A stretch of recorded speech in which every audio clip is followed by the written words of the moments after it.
हाँ जी, तो लास्ट लेक्चर में अपन ने एपी में एम वगैरह पढ़ लिया, इंसर्शन ऑफ एम पढ़ लिया, एक दो मिसलेनियस कैटेगरी के क्वेश्चन देख लिए।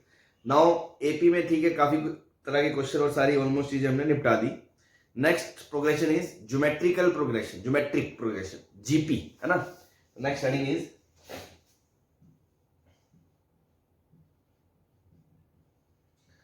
Geometric progression.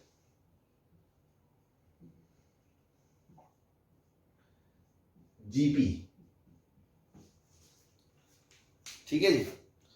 इसमें क्या होता है, अगेन फर्स्ट पॉइंट कि A1, A2, A3 इस तरह AN sequence is called GP, sequence is called GP if succeeding term upon preceding term बराबर कांस्टेंट, या हम ये बोले an अपॉन an माइनस 1 बराबर कांस्टेंट। इसका क्या मतलब हुआ, A2 अपॉन A1 बराबर A3 अपॉन A2 बराबर A4 अपॉन A3 बराबर, इस तरह से ये an अपॉन an माइनस 1। अगला टर्म अपॉन पिछला टर्म, जैसे T2 upon T1, T3 upon T2, T4 upon T3, succeeding upon preceding का रेशियो जो है वो कांस्टेंट होगा, और वो जो कांस्टेंट है वो नॉन जीरो होगा, ठीक है ना। क्योंकि अगर मान लो जीरो हो गया तो अगले टर्म में जब डिवाइड करोगे तो वो डिवाइड नहीं हो पाएगा, ठीक है ना। इसलिए जो कांस्टेंट है ये नॉन जीरो होगा। तो कोई भी सीक्वेंस जो ये फॉलो करे, इसमें भी मैं लिख दूं for n greater than equals to 2, है ना, क्योंकि n बराबर 1 तो a0 डिफाइंड ही नहीं होगा, तो 2 से ही शुरू होगा। तो n ग्रेटर देन 2 के लिए अगर ये फंडा फॉलो करता है तो वो सीक्वेंस क्या है, जीपी है, ज्योमेट्रिक प्रोग्रेशन है, ये उसमें अप्लाई होगा। एग्जांपल देखें, जैसे तो मान लगा 2 4, इसको 2 से गुना करा, फिर 2 से गुना करा, फिर 2 से गुना करा, फिर 2 से गुना करा। देखो तो ध्यान दो, 4/2 कितना है, 2, और यही 8/4 है, यही 16/8 है, यही 32/16 है। तो अगर रेशो फिक्स है तो मैं ये बोल सकता हूं इसको किसी क्वांटिटी से गुना करा, उसको उससे गुना करा, उसको उससे गुना करा, उसको उससे गुना करा, अगले टर्म्स आते रहेंगे। हाँ भाई, ठीक है ना, ये कांस्टेंट है ना, कांस्टेंट, इसको एक नाम देते हैं अपन, दिस कांस्टेंट, ये इसके आगे लिख लो, and this constant is called common ratio represented by R। Generally R से सिंबल देते हैं इसको, है ना। दिस कांस्टेंट को common ratio, common constant, constant को कॉमन रेशियो बोलते हैं, और उसको सिंबल देते हैं R। तो मेरा मतलब है यहां पे R की वैल्यू क्या होगी, 4/2 बराबर कितना हो गया, 2 हो गया। तो देखो ध्यान से देखो, ये 2 है अगर, तो अगला क्या हो गया, 2 इंटू 2, अगला क्या हो गया 2 इंटू R, अगला हो गया 2 इंटू R², 2 इंटू R³। इस तरह से दिख रहा है आपको प्रोग्रेशन। Yes, sir. तो इन जनरल, अगला point, point number 2, in general any GP can be taken as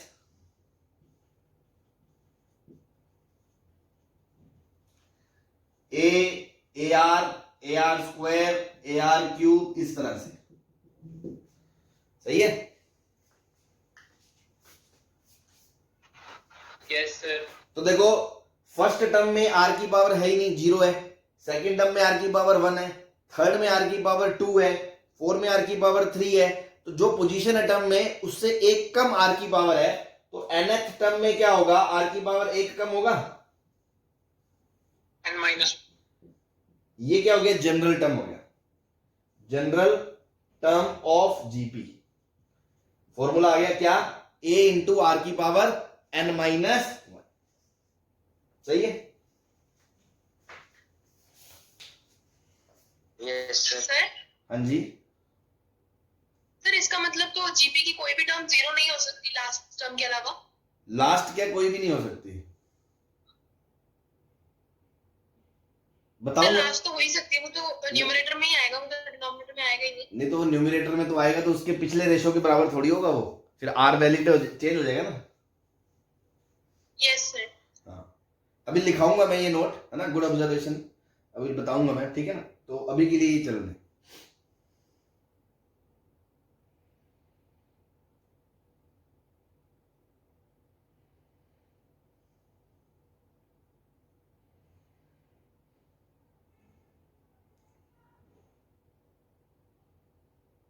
अभी चले। Yes, sir. एक मिनट सर, नोट करते हैं। कर लो।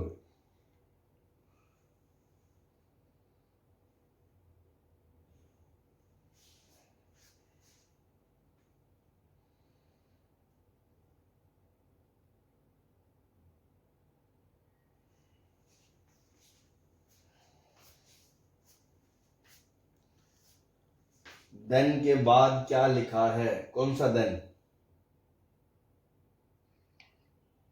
सर ये जो आपने नीचे लिखे बात कर रहे हैं सर, वो जनरल टर्म। ये तो जनरल टर्म ना, बताया ना, जनरल टीएन क्या होता है, जनरल टर्म, एएन बोल दो इसको, एनएथ टर्म, है ना भाई, AN nth term of GP या जनरल टर्म ऑफ जीपी, एक ही बात है, ठीक है। चले। Yes, sir. Yes, sir.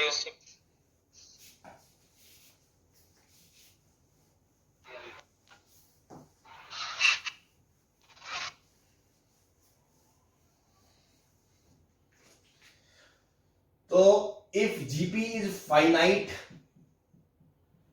If GP is finite, तो वो तो वहीं रुक जाएगी भाई, खत्म, ऐसा थोड़ी चलती रहेगी चलती रहेगी, ये चलते चलते मान लो यहाँ रुक गई, बस लास्ट टर्म ये है, मान लो ये लास्ट टर्म है, तो अगर ये लास्ट टर्म है तो इसको हम एल से डिनोट कर सकते हैं।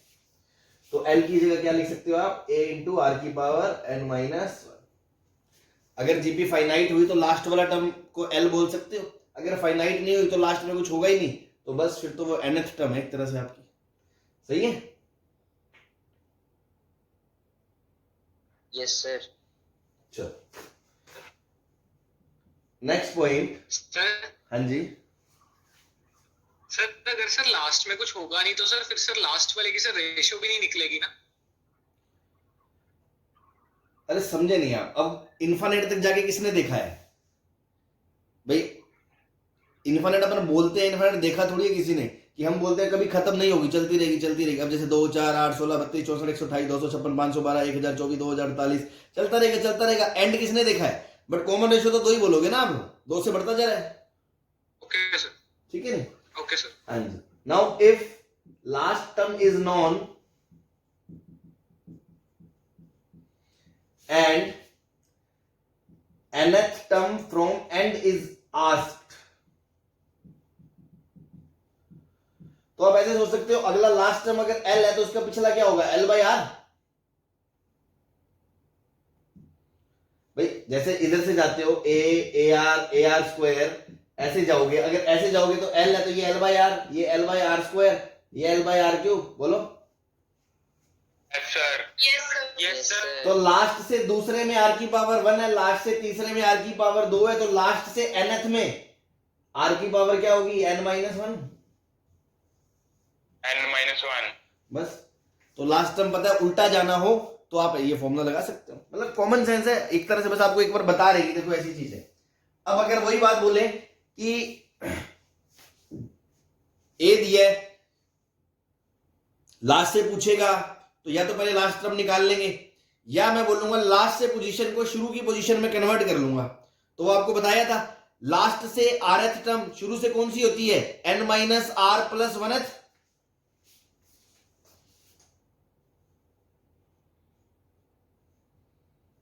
हाँ भाई, याद है क्या नहीं, एपी में बताया था। जैसे मान लो मैंने कहा 10 टर्म है, 10 टर्म है मान लो, तो लास्ट से तीसरा टर्म कौन सा होगा, 8वां होगा।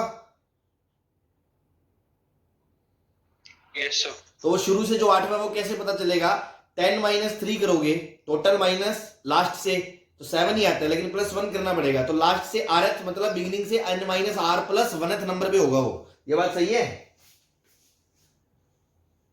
Yes sir. हाँ, तो लास्ट Yes, से sir. rth मतलब बिगिनिंग से n minus r plus 1th term होगा, तो बस उसका फॉर्मूला लग जाएगा a इंटू आर की पावर n माइनस 1, तो n minus r plus 1 minus 1, ये कट के आंसर आ जाएगा a into r n minus r. ठीक है जी, क्लियर है? Yes sir. चलो छाप लो। Yes sir. Sir last line क्या लिखी है, रिपीट कर दो। लास्ट से rth टर्म पूछेंगे तो वो बिगिनिंग से कौन सा टर्म होगा, n minus r plus 1th term होगा, बस फॉर्मूला लगा दिया a इंटू आर की पावर n माइनस 1।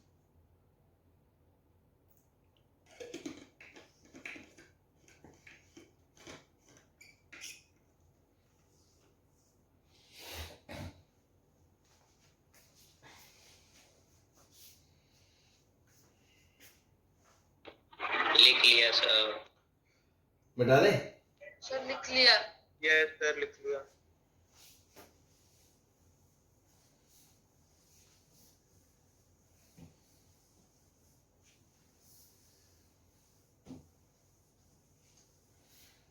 चलिए अब जो है अपना एक दो बातें कर लेते हैं, इंपोर्टेंट नोट कह सकते हो या तो।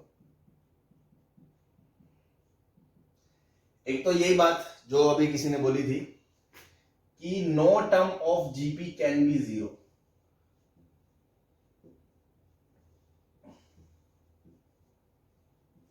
जीपी का कोई भी टर्म जीरो नहीं हो सकता। क्यों भैया? मान लो a1 a2 करते करते बीच में जीरो तुमने डाल दिया a3 सपोज, तो ये r था a2 बाय a1, और यहां पे जब r डिफाइंड करोगे तो a3 बाय 0 क्या हो गया? नॉट डिफाइंड हो जाएगा। और फिर किसी को लगेगा चलो लास्ट टर्म जीरो हो सकता है क्या, तो लास्ट टर्म अगर जीरो मान लो करते हो, लास्ट टर्म जीरो करते हो, तो ये a2 बाय a1 r था, ये कोई नॉन जीरो वैल्यू थी, तो यहां पे 0 अपॉन an माइनस 1 जीरो हो जाएगा, तो r और जीरो बराबर थोड़ी है, इसलिए जीपी का कोई भी टर्म कभी भी जीरो नहीं हो सकता। ये बात आप डंके की चोट पे बोल सकते। क्लियर है? Yes sir. Yes sir. Increasing versus decreasing GP क्या होता है? देखो एपी में ये बहुत आसान था, एपी में ये चीज बहुत आसान थी। कॉमन डिफरेंस अगर पॉजिटिव है तो इंक्रीजिंग है, कॉमन डिफरेंस अगर नेगेटिव है तो डिक्रीजिंग है, कॉमन डिफरेंस पॉजिटिव है तो इंक्रीजिंग है, यही होता था। Yes sir. लेकिन यहां थोड़ी सी लफड़ेबाजी है, थोड़ा समझने की कोशिश करें। केस 1,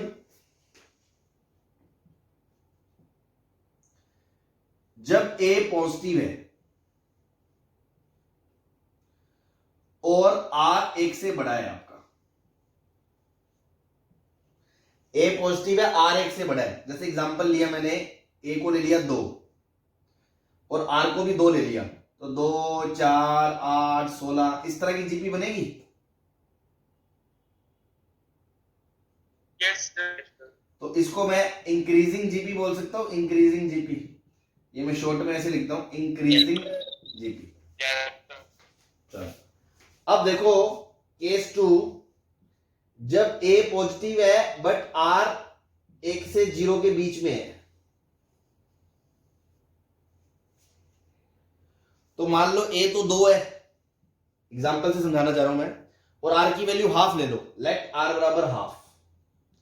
हाफ लोगे तो 2 को हाफ से गुना करोगे तो 1, फिर हाफ, फिर 1/4, फिर 1/8, तो क्या ये डिक्रीजिंग जीपी हुई?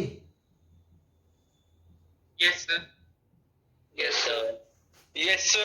चलो ठीक है, ठीक। केस 3, a अगर पॉजिटिव है और r नेगेटिव है, r क्या है? नेगेटिव है, चाहे वो 0 से -1 के बीच है, चाहे वो -1 से पीछे है, उससे कोई फर्क नहीं पड़ता। एग्जांपल से समझ सकते हो, जैसे मान लो a की वैल्यू मैंने 2 ले ली, r की वैल्यू आपने -2 ले ली, तो 2 -4 8 -16 इस तरह से चलेगी। और अगर r की वैल्यू सपोज -1/2 ले ली, तो 2 -1 हाफ -1/4, तो इस तरह से चलेगी। दोनों तरह की एग्जांपल दिखा दिया आपको। आर 0 से -1 के बीच है और आर -1 से छोटा है, अल्टीमेटली आर नेगेटिव है, तो ऐसा बनेगा। Yes sir. तो ये क्या Yes, है, sir. Neither increasing nor decreasing. Not decreasing. भाई प्लस माइनस है, ये ना तो बढ़ रहा है ना ही लगातार घट रहा है, बात समझ में आती है। Yes sir. चलो अब मान लो केस 4, जब a नेगेटिव है एंड r 1 से बड़ा है, a -2 है और r 2 है मान लो, तो -2 का 2 से करेंगे तो -4 -8 -16 इस तरह से चलेगा। Yes, sir. तो ये डिक्रीजिंग हुई। Yes, sir. केस 5, मान लो a नेगेटिव है एंड r 0 से 1 के बीच में है, मान लो r की वैल्यू हाफ है और a की वैल्यू -2 है, तो -2 फिर हाफ करेंगे -1 फिर हाफ करेंगे -हाफ -1/4, तो ये इंक्रीजिंग है डिक्रीजिंग है। इंक्रीजिंग डिक्रीजिंग डिक्रीजिंग है। ओ सर इंक्रीजिंग रे गधों, माइनस छोड़ के मैग्नीट्यूड कम हो रहा है, तो माइनस लगा है तो मैग्नीट्यूड वैल्यू बढ़ रही है ना। यस सर इंक्रीज हो रहा है। हाँ, तो ये इंक्रीजिंग जीपी है। Increasing. इंक्रीजिंग। केस 6, अगर a नेगेटिव है और r भी नेगेटिव है, तो इसमें भी मैं आपको दोनों केस लेके दिखा देता हूं। मान लो a -2 है और r की वैल्यू भी 2 ले ली मैंने माइनस, तो -2 में 2 लोगे तो 2 से करो -2 लोगे तो 4 फिर -8 फिर +16 इस तरह से चलेगा। और अगर r की वैल्यू -हाफ लोगे तो भी -2 फिर 1 फिर -हाफ फिर 1/4, तो दोनों ही केस में नाइदर इंक्रीजिंग नॉट डिक्रीजिंग आ रही है। Yes Yes, sir. ठीक है, तो अल्टीमेटली जो आपको ध्यान रखना है, जो कहानी का सार है वो ये है, जिसको मैं शॉर्ट में, ये सारे एग्जांपल मैंने आपको समझा दिए, कि अगर मान लो a पॉजिटिव है, r 1 से बड़ा है, तो है इंक्रीजिंग जीपी, और अगर a पॉजिटिव है और r 0 से 1 के बीच में है तो है डिक्रीजिंग जीपी। और अगर मान लो a पॉजिटिव है, a नेगेटिव है और r 1 से बड़ा है तो डिक्रीजिंग जीपी, और अगर a नेगेटिव है और r 0 से 1 के बीच में है तो इंक्रीजिंग जीपी।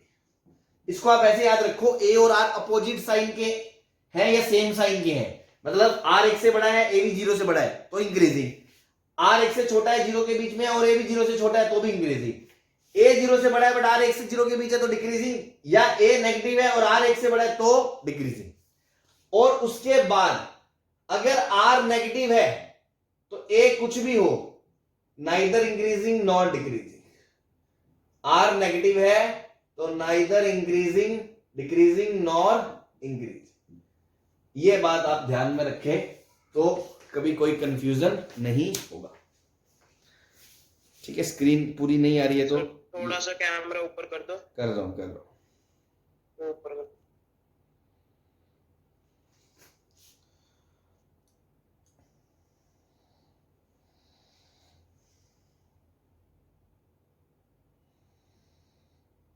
ठीक है,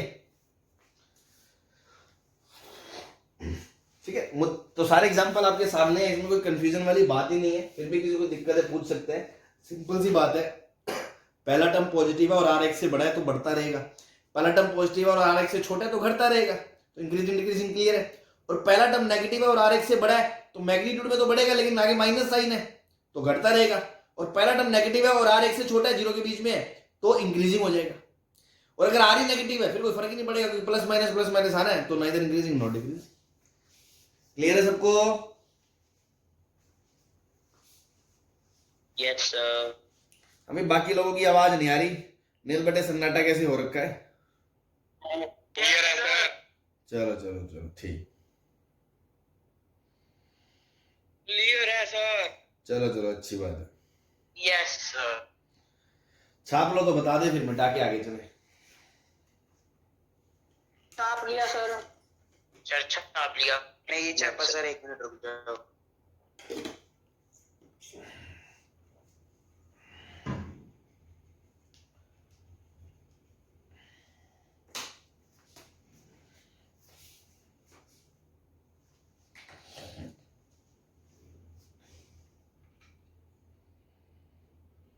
छाप हो लिया गया सर। चले आगे। Yes sir. Yes sir. चलो यस सर।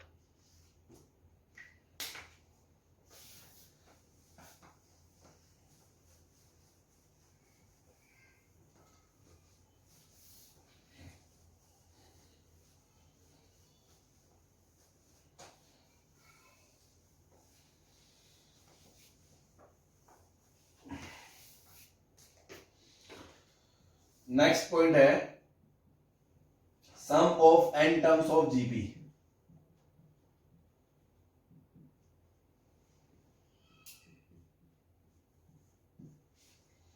ठीक है जी। तो सम निकालने के लिए अपन क्या करेंगे, एस एन बराबर ए प्लस ए आर स्क्वायर, बीच में प्लस लगा देंगे, सीरीज बन जाएगी ए आर एन की पावर -1। सही है, एन टर्म्स का सम यही होगा। Yes sir. तो यस सर। तो देखो जो मैं प्रूफ्स करा रहा हूं ना, इनमें भी जो टेक्निक्स है वो पूरे चैप्टर में काम आती है। जैसे जब मैंने एपी का सम कराया था डिराइव, तो मैंने क्या करा था, पूरी सीरीज को पलट के लिखा था और फिर जोड़ा था, तो सभी टर्म्स बराबर बराबर आ गए थे, तो उससे सम निकल गया था। तो वो भी एक ट्रिक है पलटने वाली। कल मैंने लास्ट लेक्चर में जो क्वेश्चन कराया था लास्ट, वो भी पलट के हुआ था ना। तो ऐसे ही यस सर। ऐसे ही मैं यहां एक ट्रिक लगाने जा रहा हूं जो पूरे चैप्टर में काम आएगी।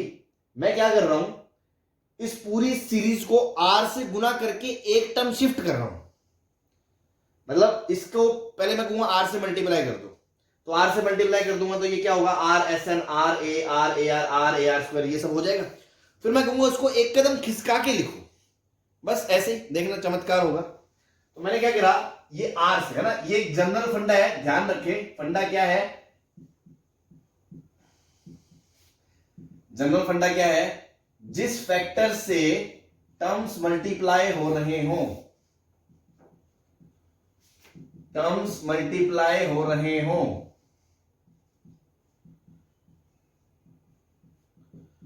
उससे मल्टीप्लाई करके एक स्टेप उचका दो, एक स्टेप उचका दो। ये जनरल फंडा है, वही मैं यहां लगा रहा हूं कि आर से सारे टर्म आगे गुना हो रहे हैं, आर आर आर, तो कोई भी फैक्टर से मतलब आर से, फिर आर से गुना करके एक कदम उचका दो पूरी सीरीज को। उचकाने का मतलब क्या, आर एस एन, इसको आर से गुना करा, इसको यहां की बजाय यहां लिखना है ए आर, फिर ये ए आर स्क्वायर बनेगा, इसको इसके नीचे लिखना है ए आर स्क्वायर। इस तरह चलते चलते इसके जो पीछे का टर्म होगा, देखो वो क्या होगा, वो होगा ए आर एन -2। इसको जब आर से गुना करोगे तो ये बन जाएगा ए आर की पावर n -1। तो इसको उचका के इसके नीचे लिखा ए आर एन -1। इसको आर से गुना करोगे तो ये बन जाएगा ए इंटू आर की पावर n। इसको एक कदम आगे खिसकाओगे तो ये यहां आ जाएगा। सही है भाई? Yes sir. Yes sir. अब दोनों को घटा दो, तो देख रहे हो कलाकारियां कैसे होती है मैथ्स में। एसएन के साथ बचेगा 1 - आर, यहां बचेगा ए, ये उड़ जाएगा, ये उड़ जाएगा, ऐसे ये उड़ जाएगा, लास्ट में ये माइनस के साथ उतरेगा, -AR की पावर n। हाँ जी बोलो। Yes sir. हो गया सर, एक बार फिर समझाओ सर, समझ नहीं आया सर। चलो देख लो भाई, आर से सीरीज को गुना करके एक कदम खिसका दिया, तो इसको आर से गुना करोगे तो आर एस एन आएगा, इसको आर से गुना करोगे तो ए आर आएगा, इसको लिखोगे ए आर स्क्वायर आएगा, इसको लिखोगे ए आर क्यूब आएगा, इसको लिखोगे ए आर की पावर n आएगा। तो वो मैंने इसके नीचे लिखने के बजाय एक कदम आगे करके लिख दिया, उससे क्या फर्क पड़ गया भाई, 2 + 3 + 4 तो 9 ही रहेगा। उसको मैं इधर लिखूं या इधर लिखूं, उससे कोई फर्क पड़ेगा क्या? तो मैंने एक जगह छोड़ के आगे लिख दिया ताकि तुम्हें दिखे क्लियर कट मैं करना क्या चाह रहा हूं। और फिर जब मैं घटाऊंगा दोनों को, तो ये टर्म इससे कट जाएगा, ये टर्म इससे कट जाएगा, ये टर्म इससे कट जाएगा, ये टर्म इससे कट जाएगा, ये बचेगा और ये बचेगा, ये दिख रहा है सबको?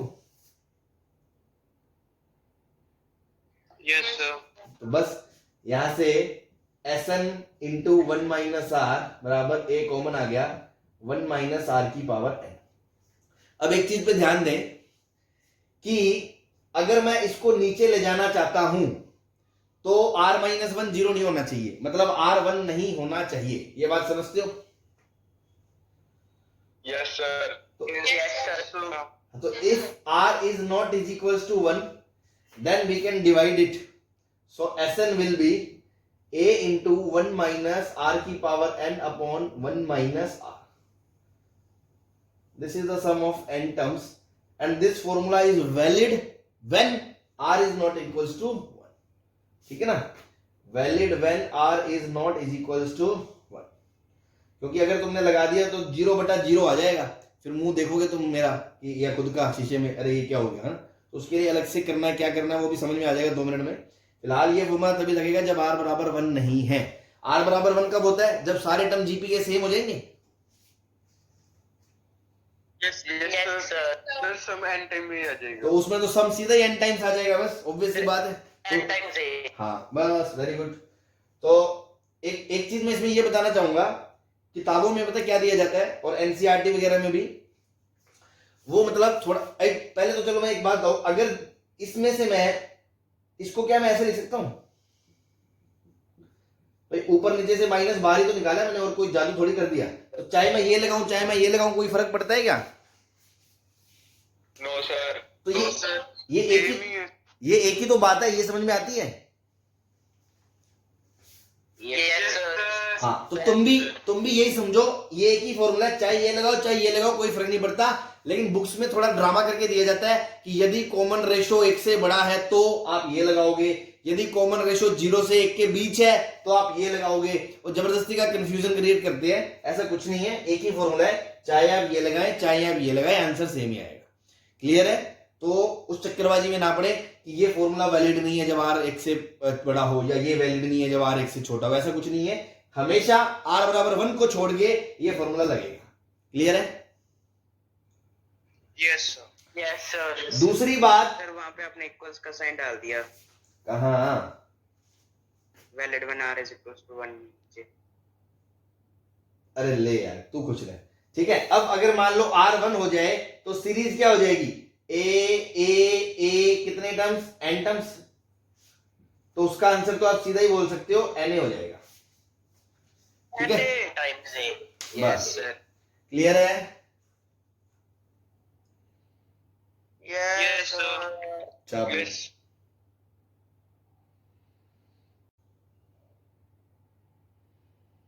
सर कर लिया।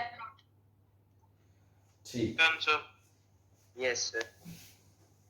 छाप लिया।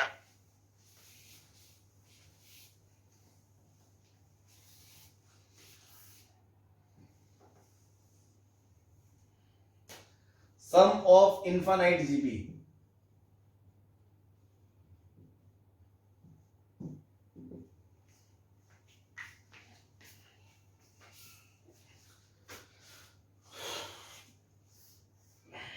हाँ जी, तो देखो अब अगेन क्या है, ए आर स्क्वायर ये सब चल रही है ना।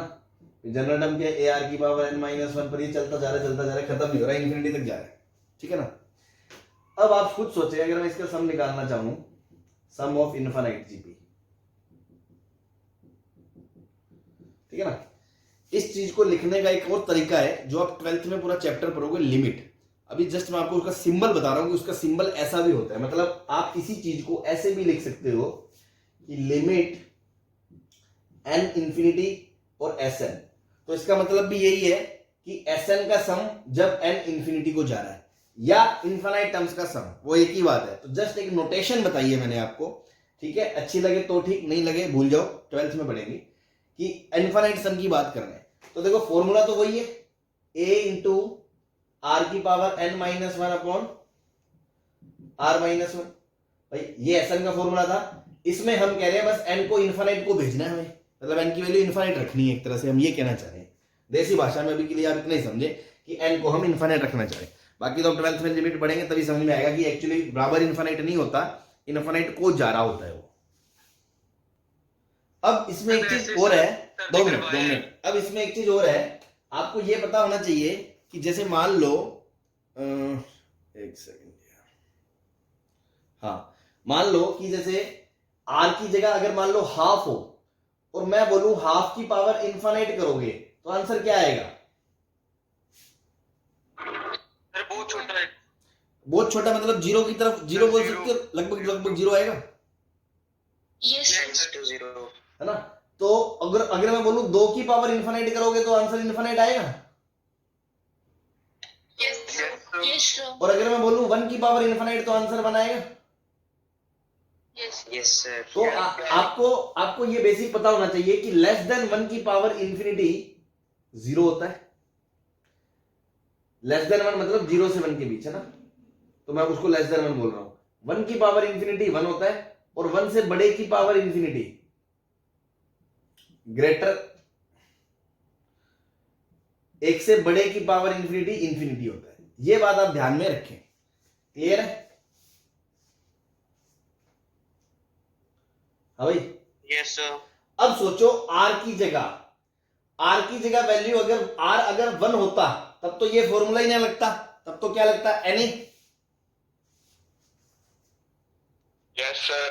और r अगर 2 होगा, 2 या 1.1 भी होगा, 1 से बड़ा हो गया तो ये वैल्यू इन्फानाइट की तरफ जाएगी, इन्फानाइट की तरफ। Yes sir. वैसे भी दिख रहा है, मान लो a 2 होता और r 2 होता तो 2 + 4 + 8 + 16, ये जोड़ते जोड़ते जोड़ते ये तो नंबर बढ़ता ही रहेगा ना, ये तो इन्फिनिटी की तरफ ही जाएगा। Yes sir. ठीक है, लेकिन इंटरेस्टिंग केस कब बनेगा? जब r 0 से 1 के बीच में आ गया। मान लो r की वैल्यू हाफ आ गई तो सीरीज क्या बनेगी? 2 1 हाफ 1/4 1/8। तो ये छोटे छोटे छोटे छोटे छोटे छोटे इनफाइनाइट नंबर जोड़ोगे तो आंसर इनफाइनाइट थोड़ी हो जाएगा, कुछ फाइनाइट आंसर आएगा। Yes sir. तो वो क्या आएगा उसको जानना चाह रहा हूं मैं इनफाइनाइट जीपी के केस में, क्योंकि अगर r 1 से बड़ा हो गया तब तो आंसर इनफाइनाइट या माइनस इनफाइनाइट आएगा ही आएगा, उसमें मुझे कोई शक ही नहीं है, उसको डील भी नहीं करना मैं। और r बराबर 1 है तो उसका आंसर na आएगा, और अगर इनफाइनाइट टर्म हुए तो भी इनफाइनाइट आएगा। भाई कुछ भी हो, अगर यहाँ पे मान लो 1 होगा, 1 1 1 1 इनफाइनाइट बार जोड़ोगे तो भी आंसर इनफाइनाइट आएगा, तो उसको भी डील नहीं कर रहे। हम डील करना चाह रहे हैं जब r 0 से 1 के बीच में है तो उस टाइम पे ऐसी सीरीज का एग्जांपल आपको दिखेगा तो ये तो कन्वर्ज होके एक छोटी कुछ वैल्यू देगी आपको, फाइनाइट वैल्यू। भाई हाफ में 1/4 जोड़ोगे तो 0.75, 0.75 में 1.2 0.125 जोड़ोगे तो कितना छोटा नंबर आएगा यार। ये छोटे छोटे छोटे छोटे इनफाइनाइट नंबर भी जोड़ोगे तो कुछ फाइनाइट नंबर आएगा, तो उसकी बात कर रहा हूं। तो उस चक्कर उसके लिए मैं ये बोल सकता हूं कि r की पावर जो n है, क्योंकि r मोड r बोल लो 1 से मतलब -1 से 1 होगा तो भी वो फंडा सेम ही लागू रहेगा। तो अगर मोड r 1 से छोटा है तो मोड r की पावर जो n है इंफिनिटी, क्या वो 0 को जाएगा? 0 को।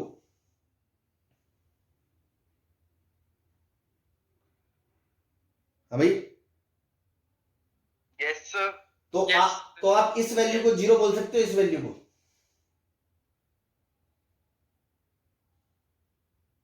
यस तो ये बचा -a/r-1 that is a/1 - r।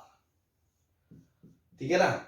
बहुत ही इंपॉर्टेंट फॉर्मूला कि इनफाइनाइट जीपी का सम होता है a/1 - r, लेकिन ये जो टर्म्स एंड कंडीशन है वो बिल्कुल ना भूलें, valid only when mode r is less than 1 या फिर r बिलोंग्स टू -1 to 1, तभी लगेगा, अदरवाइज ये फॉर्मूला नहीं लगेगा। विद लॉजिक आपको मैंने एक्सप्लेनेशन दे दी। अगर फिलहाल किसी को एक्सप्लेनेशन नहीं समझ में आई तो कोई टेंशन ना ले, आप तो ये याद रखें कि इनफाइनाइट जीपी का सम a/1 - r होता है, लेकिन वो तभी होता है जब मोड r 1 से छोटा होता है। बस इतना जरूर ध्यान रखें। सही है? Yes sir. Yes sir. छाप लो। Yes, sir.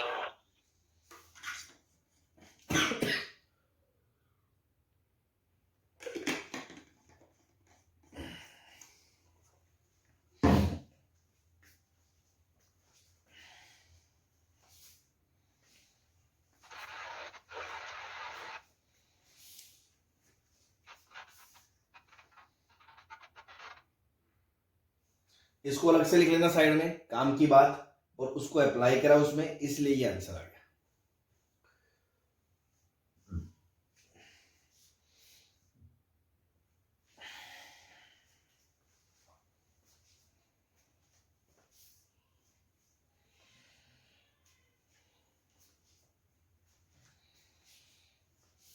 लिख लिया सर। चलो बेटा दे। छाप लिया। Done sir. Yes.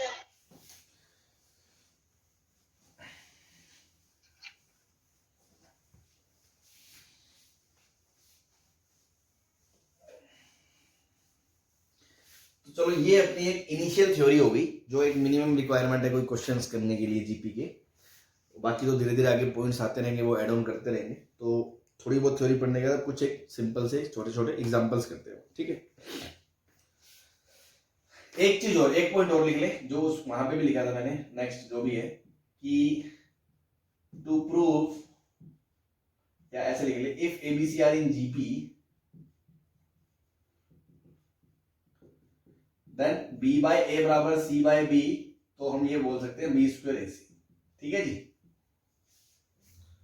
3 number GP में है तो हम ये लगा सकते हैं, जैसे वहां पे क्या लगाते हैं, 2b बराबर ए प्लस सी या b बराबर ए प्लस सी बाय 2, तो यहाँ बी स्क्वायर बराबर ए सी। सही है। Yes sir. चलो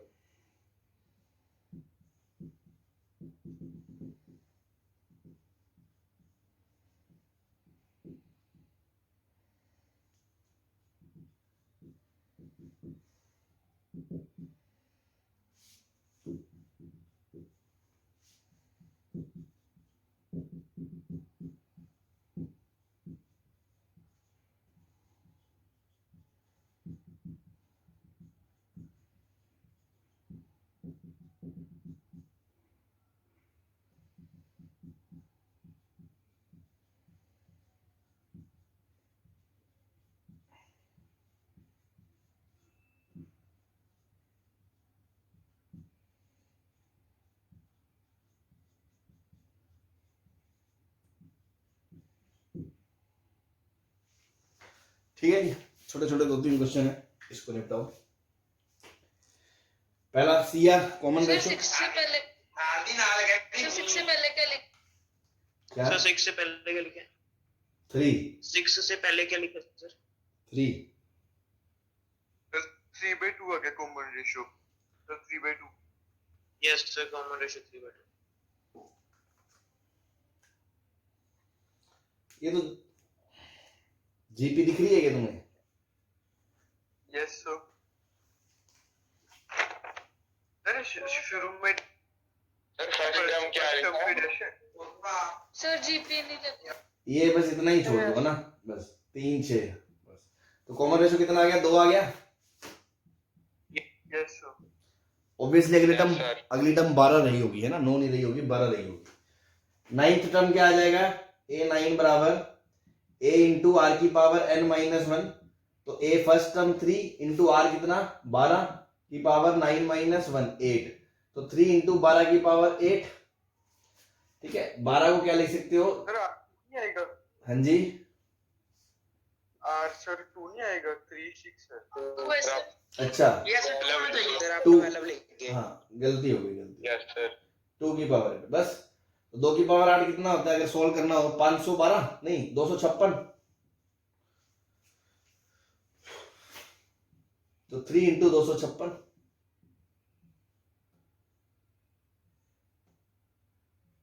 768। ठीक। सम ऑफ फर्स्ट 10 टर्म्स, तो S10 बराबर a इंटू आर की पावर n-1 अपॉन r-1, तो a first term 3, common ratio 2 की पावर 10-1 अपॉन 2 -1, बस। तो 3 इंटू 1023 आ गया, ये आंसर आ गया। हाँ जी, सही है, एकदम स्ट्रेट फॉरवर्ड से क्वेश्चन है। Yes sir. इसमें आपको पता है sum should be greater then 300, बस यहां से n निकाल लो, चाहे तो बराबर सॉल्व कर लो। बराबर करके भी आपकी वैल्यू अगर मान लो 25.6 आती है, तो 25.6 पे 300 होगा, मतलब 26वें टर्म पे 300 को क्रॉस करेगा ये। ठीक है ना, उस हिसाब से आप सोच सकते हो। तो ये SN मतलब A इंटू A क्या है common first term 3 into R 2 की power n minus 1 upon 2 minus 1 should be greater then 300। यहां से क्या आ गया 2 की power n minus 1 should be greater then 100, तो 2 की power n should be greater then 101। अब इससे देख लो n की वैल्यू देखो 5 रखोगे 32 आएगा, 6 रखोगे 64 आएगा, 7 रखोगे 128 101 से बड़ा होगा, तो n should be greater than equal to 7 आ गया। हाँ भाई Yes. भाई इसमें रख के देखो ना, 5 रखोगे 32, 6 रखोगे 64, 7 रखोगे 128, तो 101 से बड़ा पहला नंबर क्या दे रहा है 7, तो n 7 या 7 से बड़ा होगा। तो बस आंसर क्या आ गया, how many terms should be taken, how many minimum terms should be taken. तो मिनिमम टर्म कितनी ले लोगे 7 ले लोगे, तो आंसर कितना आएगा 7। सही है जी। Yes, sir. चलो चले आगे। Yes, sir. Yes, sir.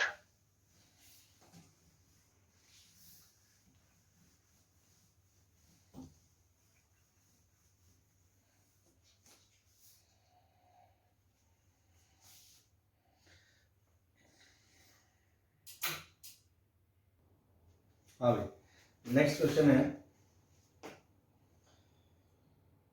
6 2 2/3 2/9 up to infinity सम पूछा है।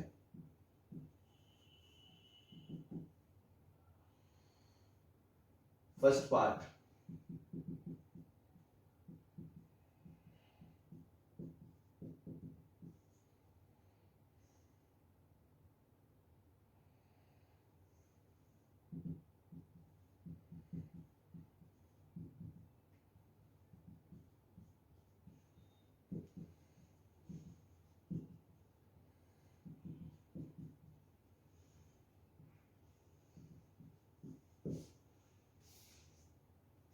हाँ जी, तो ये इनफाइनाइट जीपी है।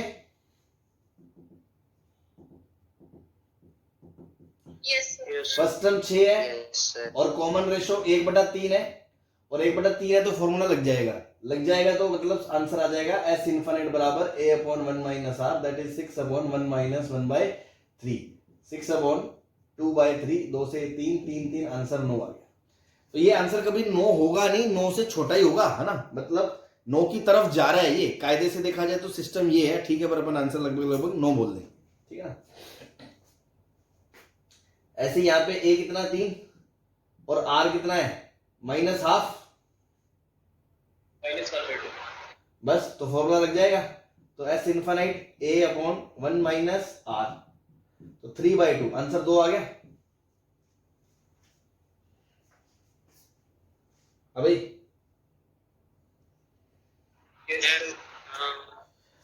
Yes, sir. अभी एक सीक्वेंस दे रखे है प्रोग्रेशन, वो कह रहा है कितने टर्म्स हैं इसमें बताओ। तो पहले तो आपने पहचानोगे कि ये प्रोग्रेशन में कुछ खासियत है क्या। तो आपने देखा यार इसको इससे डिवाइड करा तो माइनस का 2/3 आ रहा है, फिर 8 को -12 से डिवाइड करा तो माइनस का 2/3 आ रहा है, मतलब ये एक जीपी है। पहले तो आप एग्जाम में ये पहचानोगे, फिर आप कहोगे ए तो 18 है, आर कितना है -2/3, और लास्ट टर्म पता है आपको एल 512/729, तो एन आ जाएगा भाई। एल क्या होगा ए इंटू आर की पावर n -1, तो एल की जगह 512/729 बराबर में ए की जगह कितना 18 इंटू आर की जगह कितना -2/3 की पावर n -1। अब आप सोचो बेस ये है तो आपको बाकी सारा तामझाम 2/3 की पावर में बनाना है, -2/3 की पावर में, क्योंकि एक्सपोनेंशियल में पावर कंपेयर होगी अगर बेस सेम है तो आप सोचो ध्यान से देखो ये क्या लिखा है, 2 की पावर 8 लिखा है, नो यस सर। 9 लिखा है, 9 2 की पावर 9, Yes, sir.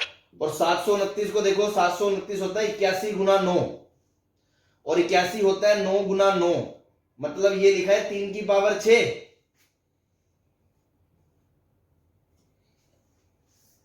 सही है। Yes. 18 को आप लिखोगे 3 की power 2 into 2।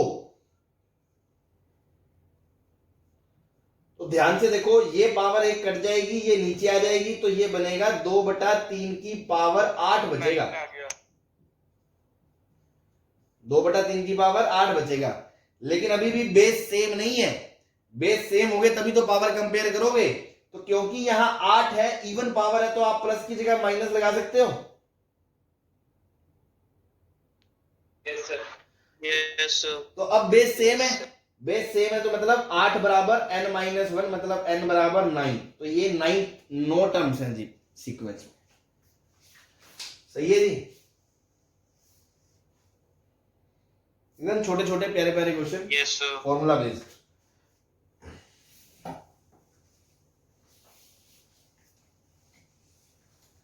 Next,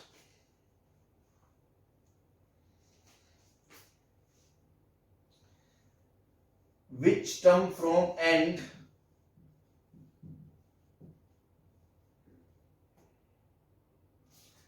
is 384 in GP 3072।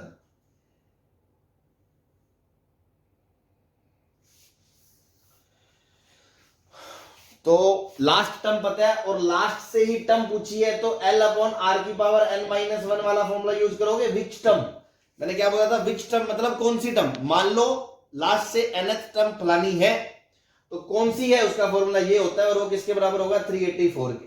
क्या ये बात समझ में आती है? Yes, sir. Yes, sir. ठीक है। Yes, sir. R की वैल्यू कितनी है, 2,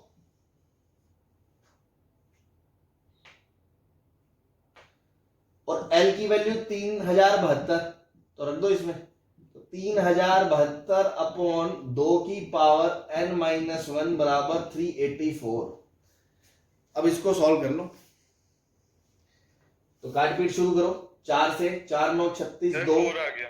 4 6 24, 4 7 28, 2 4 6 24, 3 4 8 32। फिर 4 से 4 दूनी 8 1 4, 24 चौक 96, 4 4 3 36 2, तो 24 8 192। तो 2 की पावर n-1 बराबर 8, 8 को लिखोगे 2 की पावर 3, तो n-1 बराबर 3, तो यहां से n की वैल्यू कितनी आ गई, 4 आ गई। n पावर 4 आ रहा है। 4 आ गया सर। तो लास्ट से 4th टर्म है ये। ठीक है जी।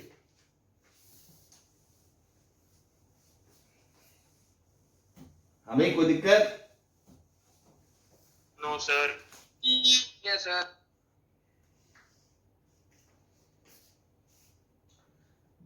Second, third and sixth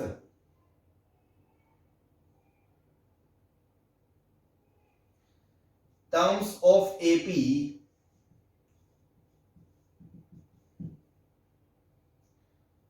form a GP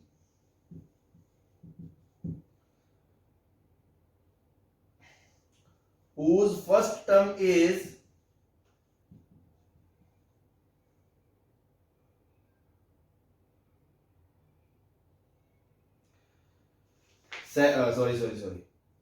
second, third, sixth term of an AP whose first term is A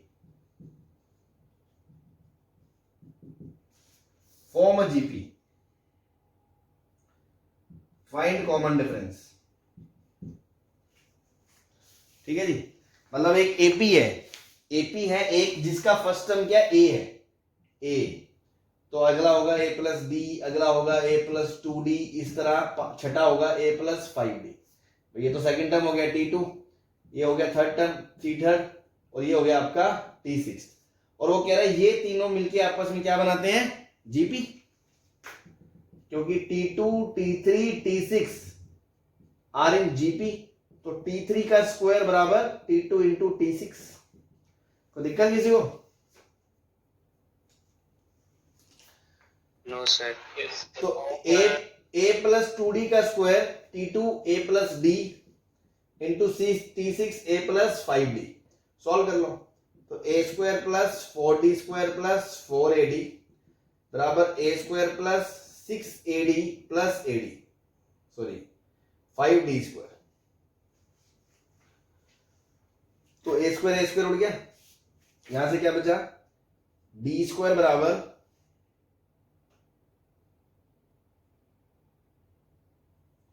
-2ad।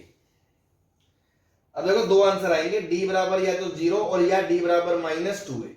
लेकिन मान लो मैं क्वेश्चन में एक चीज ऐड कर दूं, क्या, distinct terms of AP.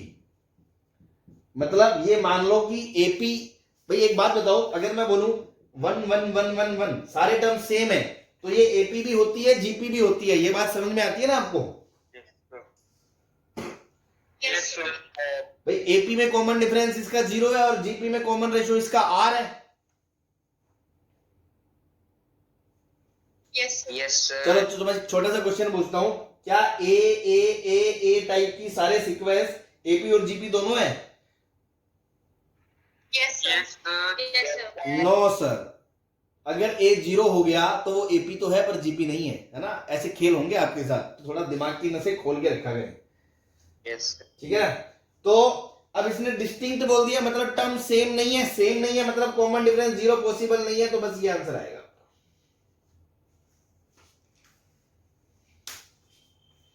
Yes, sir. ठीक है ना, ध्यान रखना, कभी भी बोलते हैं ना कि टर्म्स एपी और जीपी दोनों में है तो मतलब टर्म सेम होंगे वो। चलो next,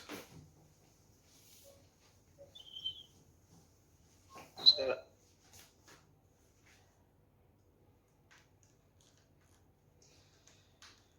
if each term of GP, if each term of GP is equal to sum of two preceding terms,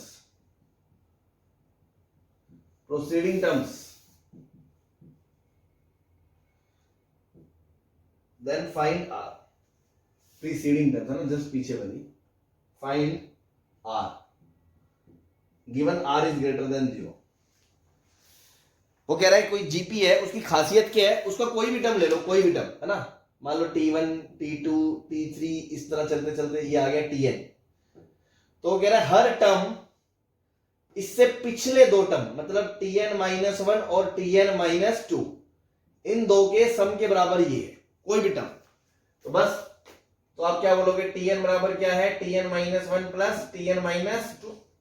तो ये है a इंटू आर की पावर n-1, ये है a इंटू आर की पावर n-2 और ये है a इंटू आर की पावर n-3। a से a कट गया, अब क्या बचा, r की पावर n-1 बराबर r की पावर n-2 प्लस r की पावर n-3।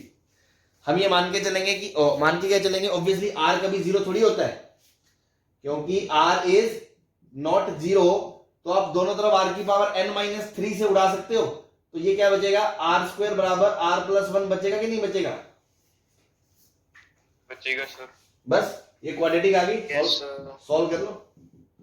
तो r क्या आ गया, -1 plus minus Shridharacharya 1 + 4 upon 2a। देखो यहां से दो आंसर आएंगे, 1 - √5/2 और 1 + √5/2। लेकिन उसने क्या बोला, r पॉजिटिव है तो ये रिजेक्ट हो जाएगा क्योंकि r इज यस पॉजिटिव। तो फाइनल आंसर ही आ जाएगा। तो आंसर क्या आएगा आपका, 1 + √5/2।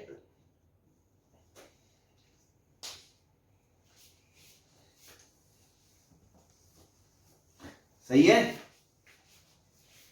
Yes, sir. और ऑब्जेक्टिव यस सर। और ऑब्जेक्टिव अप्रोच के लिए ना आप ये भी कर सकते थे T3 बराबर T1 + 2, क्योंकि उसने बोला है हर टर्म के लिए ऐसा है, तो आप सीधा ही बोल सकते थे AR² बराबर AR प्लस A कट जाता तो भी R² - R - 1 बराबर 0 आ जाता। ठीक है, लेकिन सब्जेक्टिवली ऐसे नहीं कर सकते, करेक्ट मेथड तो यही रहेगा, क्योंकि इन जनरल मान के आपको करना पड़ेगा। ठीक है ना। हाँ जी बोलिए। अरे माइनस वाला क्यों रिजेक्ट किया? क्योंकि क्वेश्चन में गिवन है ना R पॉजिटिव है। Okay sir. ठीक, हाँ जी क्लियर है सबको। Yes, sir. Yes, sir. चलो Sir, time Done, हो sir. गया. लिख लिया. Time भी हो गया. तो बाकी कल Sir, का आज के लिए बहुत है sir. चलो चलो थक गए बच्चे, छोटे छोटे बच्चे। Yes, sir. चलो Yes, sir. ठीक है, Yes, sir. कोई दिक्कत नहीं। टीचर्स डे आप भी एंजॉय करो। हाँ हैप्पी टीचर्स डे सर। हाँ जी, thank you Thank you, sir. Happy to चलो sir. ठीक है, फिर कल कंटिन्यू करते हैं, मतलब परसों कंटिन्यू करते हैं जो भी है, ठीक है। Yes, sir. Thank you, sir. Okay, thank you.